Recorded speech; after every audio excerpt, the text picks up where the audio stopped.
In this video, you will learn how to implement payroll in Tally. In Tally, when you create a company, by default, payroll options are not enabled. So you need to enable those features first. And in order to do that, press the F11 key for features, then select accounting features. Then navigate to the option maintain payroll and change it to yes and press Ctrl A. So we just enabled payroll features. So if you go back to gateway of Tally, you can see over here we have new options called payroll vouchers, and over here we have payroll info. Besides enabling payroll in Tally, we are required to add payroll statutory information, and in order to do that, press the F11 key and then select the option statutory and taxation and change the following options to yes and press the enter key. Over here you are required to fill up the given details, and the details that you are going to fill up would be provided by the respective departments. For example, the company code for Provident Fund would be allotted by Provident Fund department. Let me enter some Provident Fund company code which would be provided by the department, and then I need to furnish account group code which would again be provided by the department itself. So depending upon your registration you would have different number, but you need to provide those details over here. And if your company is required to register under employer state insurance, then you need to provide that registration code over here. And in the field ESI branch office, you need to enter the area name of the ESI branch office under whose jurisdiction your company is registered.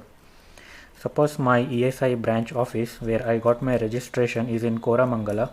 I need to specify that area over here. In the field standard working days per month, you need to enter the number of days on which your office operates. Suppose my organization operates for 26 days in a given month, excluding 4 Sundays.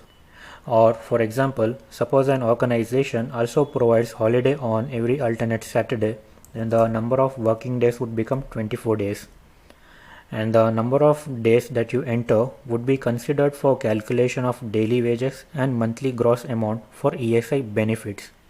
And if you leave this field blank, then the number of days considered for calculation of ESI would be based on calendar days for a given month.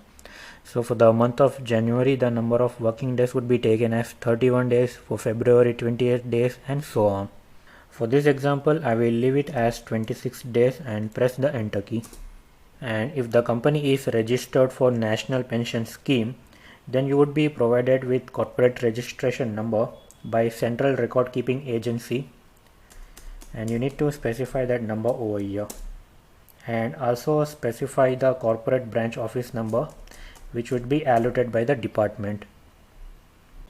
Press the enter key and specify 10-digit TAN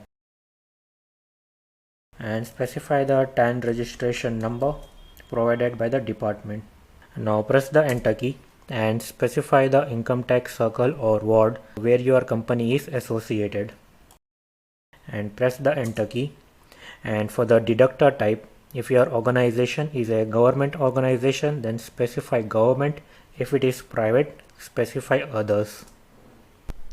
Before I explain about this field deductor branch or division, you need to know that TAN is required for those people who are required to deduct tax at source, which is TDS. Now in the field deductor branch or division, you need to specify the location of the business which is responsible for TDS processing.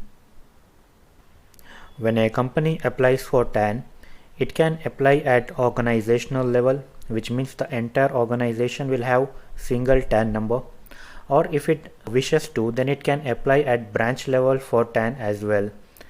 In that case, a different branch of the company would have different TAN number.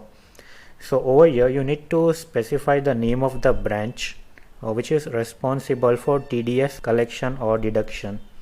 for example, a private limited company's cement division has got a different TAN number.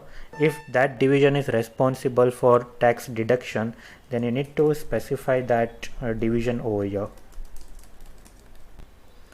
And suppose your company has a different branch, then you just need to specify the location of the area where your branch is located.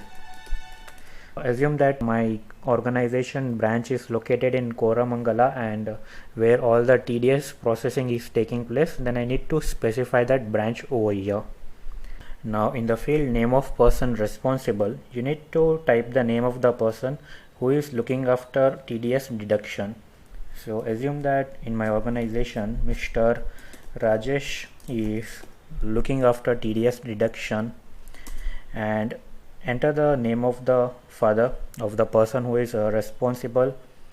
So assume it as Ashok Shah, and enter his designation in the organization and specify his PAN number and press Ctrl A to save the details. To summarize this lecture, we first enabled payroll in Tally, and then we enabled payroll statutory information and added these details which would be provided from the department. In the next lecture, I will show you the actual payroll process in Tally.